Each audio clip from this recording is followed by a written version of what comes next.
Alors, vous pouvez voir là, on a notre dashboard avec les valeurs de température qui varient et c'est fait la mise à jour est faite instantanément et on peut voir comment ça évolue. Et puis, on peut allumer notre appareil, notre LED et on peut l'éteindre et ainsi il y aura fluctuation et là on peut retrouver le code qu'on a écrit pour réaliser simplement cette interface. On a bien notre ESP32 qui est connecté et là ça n'affiche à temps rien l'ensemble des valeurs de température. C'est ça, et alors on peut encore allumer et on éteint.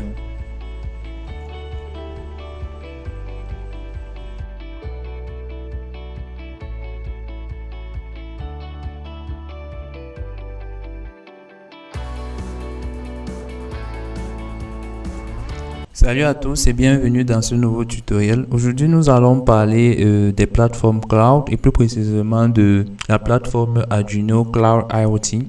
C'est une plateforme très connue dans le monde de systèmes embarqués et surtout ceux qui s'y connaissent beaucoup avec la suite Arduino. Cette plateforme va nous permettre de facilement créer des interfaces graphiques pour pouvoir visualiser les valeurs de nos capteurs, aussi de pouvoir commander les différents appareils qui se trouveront, que ce soit sur notre Arduino, que ce soit sur l'ESP32 dans notre cas. Nous allons prélever les valeurs de température que nous allons afficher sur notre dashboard et aussi nous allons pouvoir commander les différentes lettres qui se trouvent sur les broches. Du coup, je tiens à préciser que ici, nous allons utiliser le plan free et nous ne pouvons qu'avoir accès à créer deux objets et nous avons des dashboards illimités et nous pouvons stocker jusqu'à 100 mégas de sketch Arduino dans cette plateforme. Et pour d'autres, pour plus d'avantages, vous n'aurez qu'à souscrire à ces différents plans. Ensuite, une fois que ceci est fait, normalement, vous devez cliquer et arriver sur une page de connexion. Moi, je l'ai déjà fait. J'ai déjà eu à bosser sur la, la plateforme. Donc, normalement, vous devriez avoir créé votre premier objet. Et nous allons le faire ensemble. Je vais créer mon premier objet et ensuite vous allez avoir ajouté des variables. Comme je l'ai dit, on va créer une première variable qui va s'appeler LED et qui va permettre de prendre en compte la commande des LED. Et pour ceci, nous avons sur cette plateforme des types basiques que nous connaissons déjà, ou alors nous pouvons tout simplement utiliser un type qui est déjà prédéfini avec plein de caractéristiques possibles. Ici, là, pour la LED, je vais utiliser pour mon dashboard, like par exemple, et ça va directement me créer la variable. Ici, là, il y a maintenant les caractéristiques. Width and height, ça veut dire que comme la LED elle va changer de tas au bas, je vais laisser à height et juste pas lit. Et ensuite, on change. Quand est-ce qu'il y a une mise à jour? Lorsque l'état change. J'ajoute ma variable. Ensuite, je vais créer une seconde pour la température, dont la variable sera température. Et je vais aussi sélectionner non pas un type basique comme on connaît. Il y a aussi un type prédéfini, température. Désolé. Et je vais choisir température 500 degrés puisque c'est la fin j'aurai du degré. Et là, si vous voyez que c'est déjà prédéfini, on ne pourra que lire la valeur pour afficher dans le dashboard qu'on va écrire tout à l'heure. Et sa variable aussi là, ça ne change pas un intervalle de temps, mais directement quand il y a une mise à jour. J'ajoute. Une fois que ceci est fait, vous allez choisir la carte que vous souhaitez utiliser. Moi, j'avais déjà défini un et c'était mon ESP32, mais pour vous montrer comment faire, normalement, vous aurez à choisir cette interface-là. Je vais choisir ESP32 et je vais choisir encore mon modèle. Dev Kit, c'est ça. Je continue et je mets le nom, je vais mettre IoT Test et Next. Du coup, c'est important, ce document, vous devriez l'enregistrer. Là, il dit le mot de passe secret. Ce que moi, je vais faire, je vais download. et on utilisera ça bien plus tard. Donc, ce que je veux faire là maintenant, ça, ce sont des trucs que j'ai ouverts d'abord et je ne les ai pas utilisés. On va utiliser ça par la suite. Revenons là où nous en sommes. Oui, là, je valide que j'ai bien enregistré et je continue. Super. Là, maintenant, ce que je vais faire, vous savez, l'ESP a besoin de se connecter. Je vais entrer les différents identifiants Alt 137 pour mon nom de Wi-Fi et je vais mettre le port 17. Voilà. Juste pour me rassurer. C'est bien ça. Et le secret key, c'est ça que je vais récupérer là. On me demande quoi? Le secret key. Ok. C'est ça que je récupère. Et je vais coller là. Et je vais enregistrer ces différents identifiants. Je sais pas pourquoi ça ne me met pas cette mise à jour. Essayons encore. Mot de passe. Et le secret key, je l'avais encore. Save. Voilà, c'est bon. Maintenant, il y a la partie dashboard. On vient là. Et non, je sais pas pourquoi il ne m'a pas créé. On vient là, voilà, sur le dashboard. Et on va créer un nouveau dashboard. Et le dashboard sera...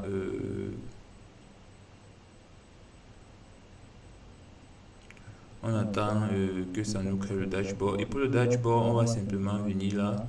On va ajouter un widget pour la commande. Pourquoi ça me fait tant de trucs?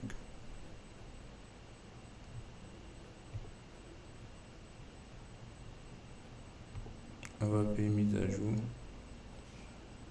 Problème de... Ok. Et là, edit. Je vais mettre la lettre. Et je vais lier la variable. Vous voyez que là, on va venir ici, on va choisir let. On va mettre link variable. On va mettre done. Ensuite, on va encore venir, on va ajouter quoi, par exemple, ça. On va venir ajouter, lier notre variable. Voici le nom de notre projet, température et en link. Et là, on va mettre température. C'est ça qu'on fait. Et ensuite, puis on va ajouter encore un truc, juste pour avoir la valeur, par exemple. Je peux mettre la température en degrés Celsius. Je vais lier à quelle variable ici. Et voilà. Me donne. Et je vais ajouter un dernier truc que je trouve ça fun. Laissez-moi juste le temps de retrouver cela. Let. C'est ça. Et ici, je viens faire ça. Et je lis à la variable let. On est bon. Et le nom, ça sera let. Puis, je valide. Donc, on aura encore notre dashboard comme ceci. Si vous voulez redimensionner, vous pouvez venir, vous faites là, tap pour déposer, vous déposez comme ça, et vous récupérez la valeur, vous mettez là. Vous pouvez bloquer avec le cadenas ce que vous voulez et on va mettre IO dashboard, par exemple. Une fois que ceci est fait, on peut revenir sur nos différents things. Pourquoi ça ne va pas? Dashboard, IO dashboard, device, ESP32, IO test, Ça nous donne tous les éléments. Voilà, on revient là. Donc là, je peux renommer NM et je vais mettre tuto, par exemple, OSP32 pour remarquer bien nos différents dashboards. Et là, maintenant, on va passer à la partie sketch. Et je vais ouvrir ici dans le moniteur pour que on puisse retrouver tous les éléments dont on a besoin. Là, vous allez retrouver le moniteur série. Vous allez pouvoir installer des nouvelles librairies. Vous allez avoir des exemples de vos librairies. Vous allez avoir vos différents sketchs. Donc, du coup, c'est tuto SP32 que on va utiliser. Là, vous voyez, ça nous dit que nos deux plateformes ont été déclarées, nos deux variables ont été déclarées globalement dans le projet. On aura pu aller déclarer. Et puis, il y a maintenant un ensemble de fonctions déjà prédéfinies et qui vont nous permettre euh, que le programme se passe très bien. Donc, ce que nous allons maintenant faire, c'est de pouvoir écrire notre code comme si nous étions sur un nid de Arduino. Et c'est ça que nous allons faire. En quoi faisant, je vais juste récupérer le code pour gagner en temps et pour que la vidéo ne soit pas trop longue. On va récupérer ces variables et ensuite, on va venir coller là. Ça sera, on les place généralement avant le setup. Pourquoi? Ah, d'accord. C'est juste un souci de connexion. Je colle là. Ensuite, je vais venir prendre cette fonction là. Je vais venir récupérer ça. C'est juste ça qui m'intéresse. Et je vais coller là. Ensuite, je prends le dernier cours qui va nous permettre d'avoir nos valeurs de température. Et c'est ça que je viens coller dans la partie loop. Une fois que ceci est fait, on a déjà géré notre cas température. Ce qui va manquer, c'est maintenant le cas LED. Et ce que je vais faire tout simplement, je vais dire que si on a un changement avec notre variable LED, la variable LED qu'on a créée dans le dashboard, alors ce qu'on va faire, on va tout simplement allumer notre LED. On va faire un digital write. Désolé. On va mettre notre LED qui sera situé sur le pin 4 de l'ESP32. On va l'afficher là et on va mettre, on l'allume avec write. Une fois que ceci est fait, sinon, s'il n'y a pas, si c'est pas l'état haut, on va faire un else. Et puis, on va tout simplement copier ça.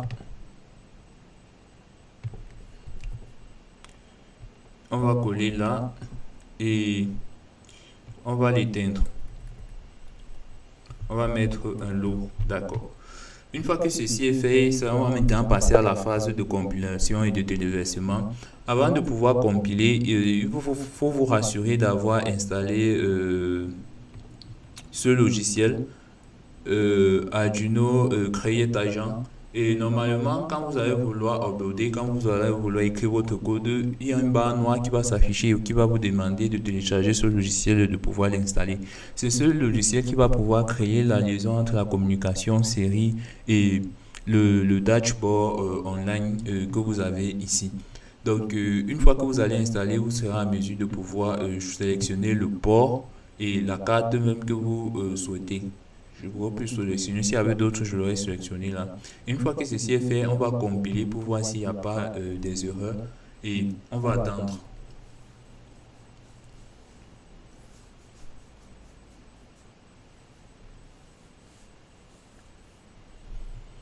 Ça peut prendre des fois du temps pour pouvoir compiler et ensuite nous dire s'il y a une erreur ou pas, mais je pense pas qu'il devrait en avoir. Sinon, il y aura cette zone où ça va nous afficher les erreurs et ce qu'il y aura à corriger.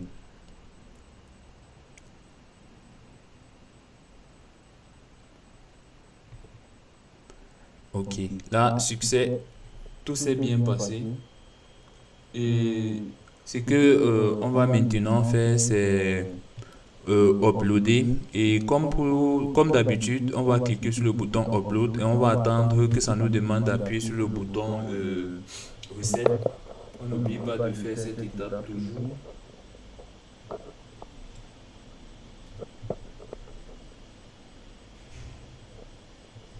Il faudra être patient.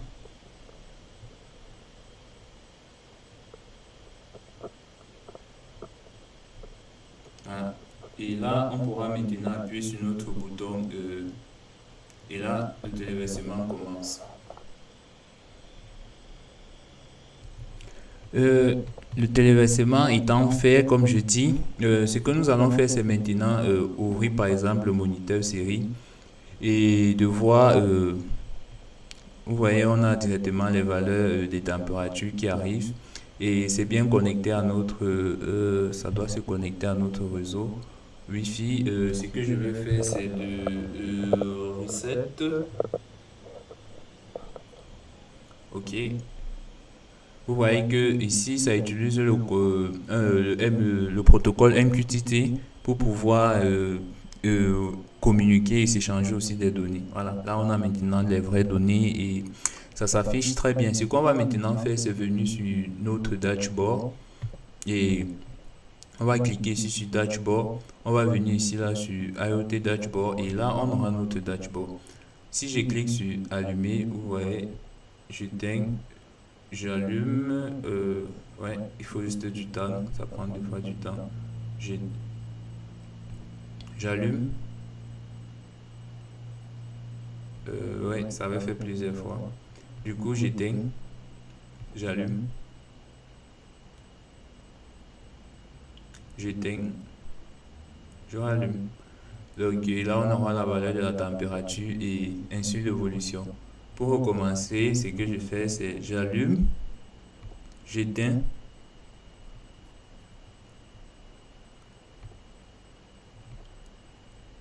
Il y a des soucis parce qu'avec la communication série, ça a des soucis de transmettre l'information. Du coup, le temps que ça arrive et le temps que ça prenne l'information, c'est éteint, j'allume, j'éteins. C'est un peu ça. Et voilà comment, en quelques lignes, vous pouvez réaliser votre propre dashboard et vous pouvez afficher les valeurs de vos températures aussi de commander. C'est ce que j'avais à montrer pour ce bout de code et on a l'ensemble des valeurs ici, bien sûr. Et si vous voulez utiliser votre téléphone, tout ce que vous aurez à faire, c'est d'aller sur l'App Store ou alors le Google Play Store et de télécharger ce, de télécharger cette application mobile, de l'installer et de vous connecter avec vos identifiants et vous aurez le même dashboard comme on est en train de voir ici là. Rien ne doit changer. Rien du tout. Donc sur ce, ceci met fin à notre tuto. N'hésitez pas à liker, aussi à partager et de nous laisser les commentaires s'il y a des soucis.